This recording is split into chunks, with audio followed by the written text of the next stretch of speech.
አንድ ያለችን ምንኖርባት ሀገር ከፍ እናርጋት ታየለን በክብር የመጠቁት ያደጉት ሀገራት በግብር ነው የቆሙት አለማት። ሰላም ጤና ይስጥልኝ። ገቢዎች ሚኒስቴር ምስራቅ አዲስ አበባ አነስተኛ ግብር ከፋዮች ቅርንጫፍ ጽሕፈት ቤት እየተዘጋጀ የሚቀርብላችሁ የዩቲዩብ ዝግጅታችን ነው።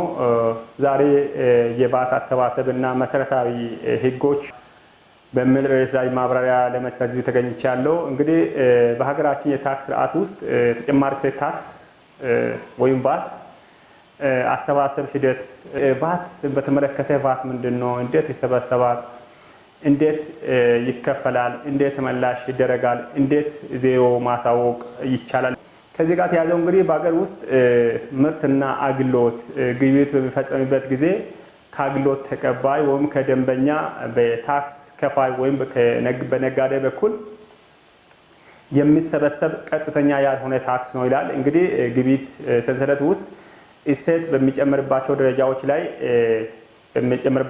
ሁሉ ይሰበሰባል። ይሄ እንግዲህ ቀጥተኛ ያልሆነ ታክስ እንደሆነ በታክስ ከፋዩ ወይም በነጋዴው ማህበረሰብ በኩል ከደንበኛው እየተሰበሰበ ለመንግስት የሚከፈል ታክስ ነው። እንግዲህ ሂደቱ በሁለት መንገድ ነው የሚሰበሰበው።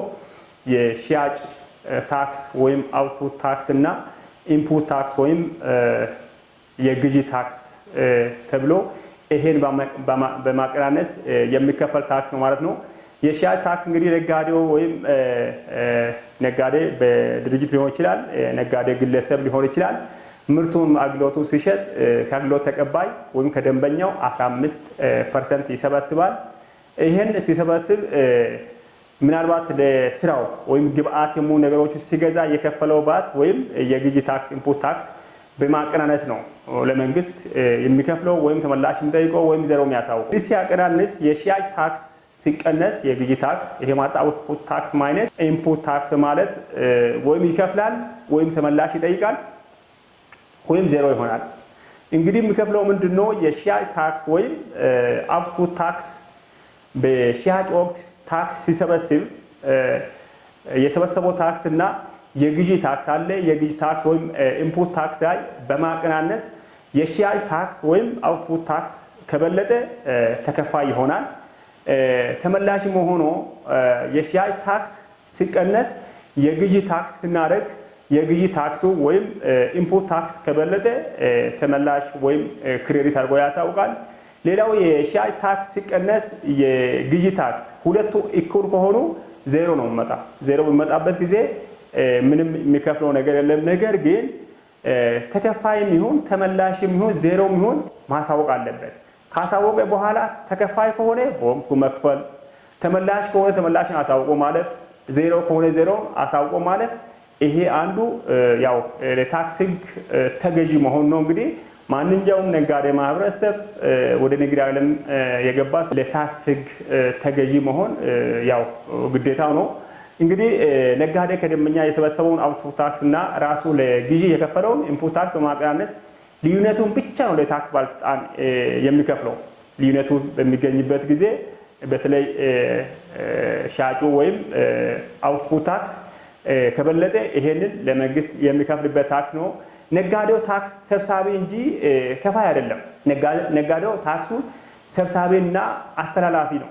ለመንግስት መሀል ሆኖ አገልግሎት ሲሰጥ ከደንበኛው እየሰበሰበ ለግብአት ታክስ የከፈለው በማቀናነስ ልዩነቱን ሲያገኝ ይሄን ለመንግስት የሚከፍልበት እንጂ እሱ ታክስ ከፋይ አይደለም። እሱ ሰብሳቢ ወይም ተወካይ ሆኖ በመሀል ላይ አስተላላፊ እንደሆነ ነው ህጉ ላይ ያስቀመጠው ማለት ነው።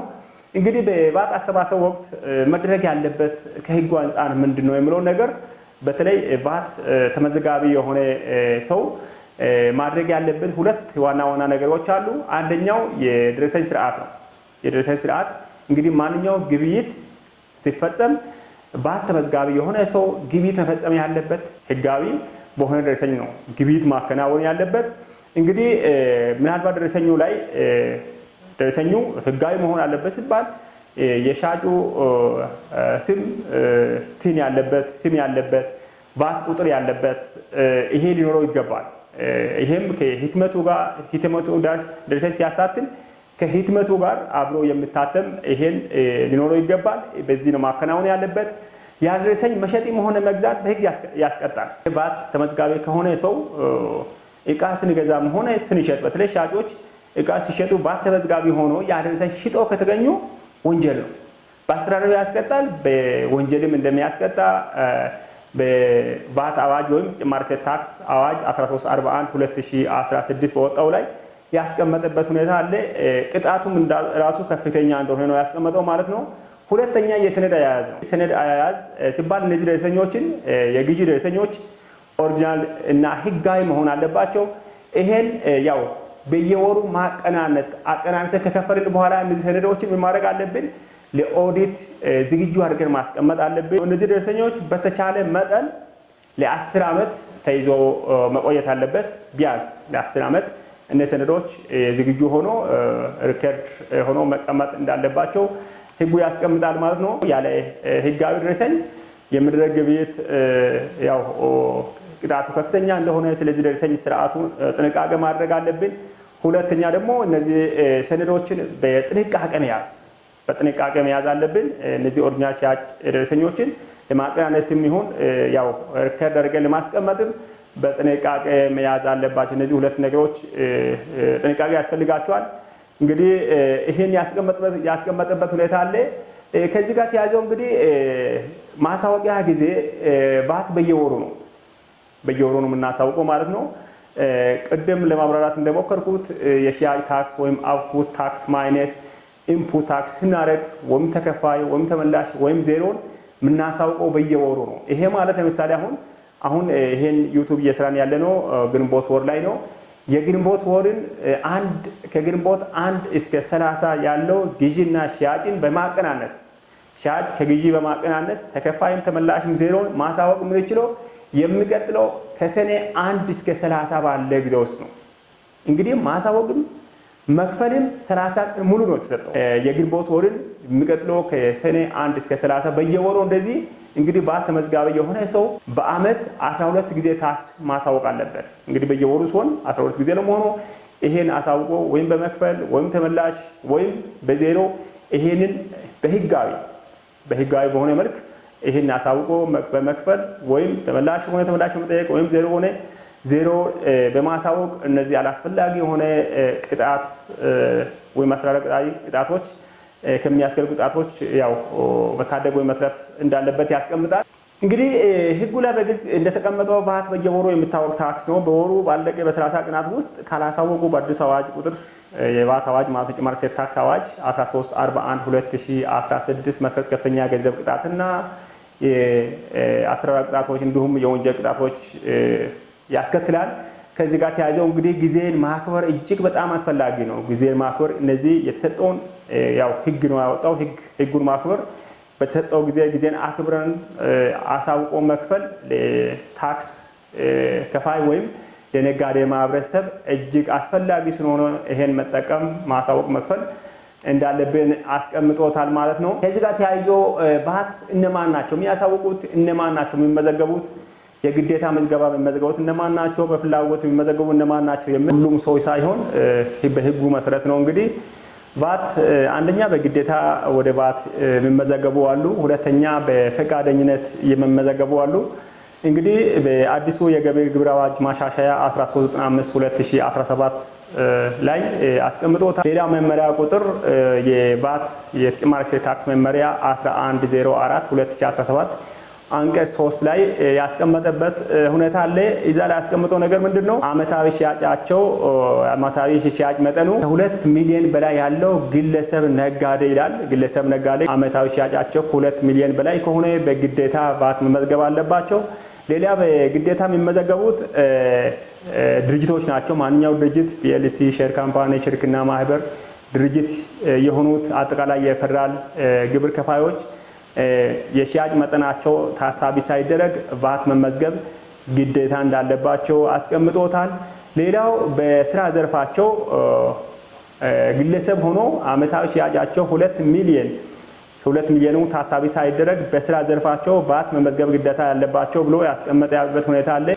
የአገልግሎት ስራ ዘርፍ ማለት ሂሳብ አያያዝ ሙያ አካባቢ የተሰማራ አማካሪ አካባቢ፣ ግንባታ ስራ ተቋራጭ፣ መሐንዲስ፣ ፋይናንስ፣ ኢንቨስትመንት፣ ጤና ባለሙያ፣ የህግ ባለሙያ እነዚህ አጠቃላይ አገልግሎት ዘርፎች ናቸው። በዚህ የተሰማራ ግለሰብ ሶል በሆንም ቫት መመዝገብ ግዴታ እንዳለበት አስቀምጦታል። ሌላው በፈቃደኝነት ቫት መመዝገብ ያለባቸው ግለሰብ ሆኖ አመታዊ ሽያጫቸው ከ1 ሚሊዮን በላይ ገቢ ያላቸው ግለሰብ ነጋዴዎች ቫት በፈቃደኝነት መመዝገብ ያስቀመጠበት ህጉ ያስቀመጠበት ሁኔታ አለ ማለት ነው።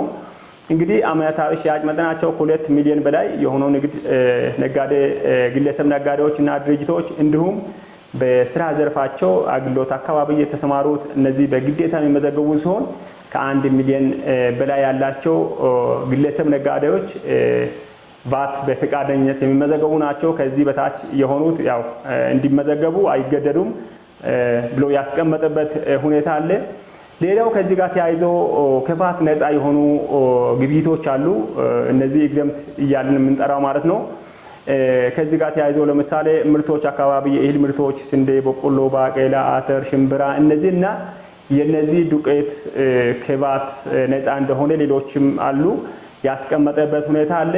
ሌላ ከአገልግሎት ጋር ተያይዞ የሕክምና አገልግሎት፣ የትምህርት አገልግሎት፣ የውሃ አገልግሎት በገደብ፣ የማብራት አገልግሎት በገደብ እነዚህና እነዚህ የመሳሰሉት ነፃ እንደሆኑ ቫት ወይም ተጨማሪ እሴት ታክስ 1341/2016 እንዲሁም መመሪያ ቁጥር 1104ም ያስቀመጠበት ሁኔታ አለ ማለት ነው። እንግዲህ አንድ ድርጅት የሚያመርተው ወይም የሚሰጠው አገልግሎት ከቫት ነፃ እንደሆነና እንዳልሆነ ለይቶ አንድ ግብይት ወይም ነጋዴ የቱ ነው ከቫት ነፃ የሆኑ ወይስ የቱ ነው ነፃ ያልሆነ የሚለው ያው አዋጅ 1341/2016 እንዲሁም የቫት ወይም ተጨማሪ እሴት ታክስ ደንብ 570/2017 ይሄንን ዳውንሎድ በማድረግ ወይም እነዚህ አዋጆችን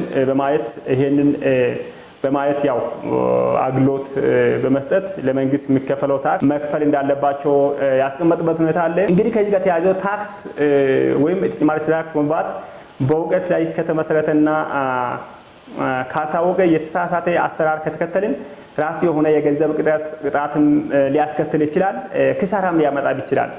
እንግዲህ ቫት ራሱን የቻለ ህግ ነው። ይሄን ተከትለን በተለይ ነጋዴ ማህበረሰብ የሆንን ቫት መዝጋቢ የሆንን በእውቀት ላይ ተመስርተን ካልሰራን ከተሳሳትን ወይም ህጉን ካልተከተልን ቅጣት አለው። ቅጣት እንግዲህ ያው ምን እንደሆነ ታክስ ከፋይ በደንብ ያውቃል። ከቅጣትም አልፈው እንግዲህ ክሳራ እንደሚያመጣ የተቀመጠበት ሁኔታ አለ። እንግዲህ ይሄንን በማወቅ ያው አዋጁን እንደጠቀስኳችሁ አዋጁን ምናልባት አዋጁን ከገቢዎች ከባለስልጣኑ መስሪያ ቤት ታገኙታላችሁ ወይም ከባለስልጣኑ ቻናል ላይ በተለይ ምስራቅ አዲስ አበባ አነስተኛ ግብር ከፋዮች ቅርንጫፍ ጽሕፈት ቤት MOR ኢስት አዲስ አበባ ብራንች በሚለው ላይ ገብታችሁ ዳውንሎድ ማድረግ ትችላላችሁ። ቴሌግራም ላይ የተለቀቀበት ሁኔታ አለ። 1341/2016 የተጨማሪ እሴት ታክስ እንዲሁም 570/2017 የቫት ደንብ እንዲሁም መመሪያዎች ሁሉ ሰርኩላሮች ሁሉ እዛ እንዳሉ ያው ይህን ዳውንሎድ አድርጎ ህጉ መጠበቅ ያንን ህግ ጠብቀን መስራት ያው ግዴታችን ስለሆነ ማለት ነው። ስለዚህ ግብር ከፋዩ መብቶችና ግዴታዎችን በወቅቱ ማወቅና ተግባራዊ ማድረግ ይሄ ግዴታ ስለሆነ ይሄን እንዲያውቃለው ማለት ነው። እንግዲህ ከዚህ ጋር ተያይዞ ግብር ከፋዩ ተጨማሪ እሴት ታክስ እንደ ተጨማሪ ወጪ ማሰብ የለበትም። እንደ ተጨማሪ ወጪ ሳይሆን እንደ ሀገር ግንባታ ሂደት አንዱ አካል አድርጎ ሊመለከተውና በዲስፕሊን ይሄንን ስራ ማከናወን ይገባል ይለዋለሁ።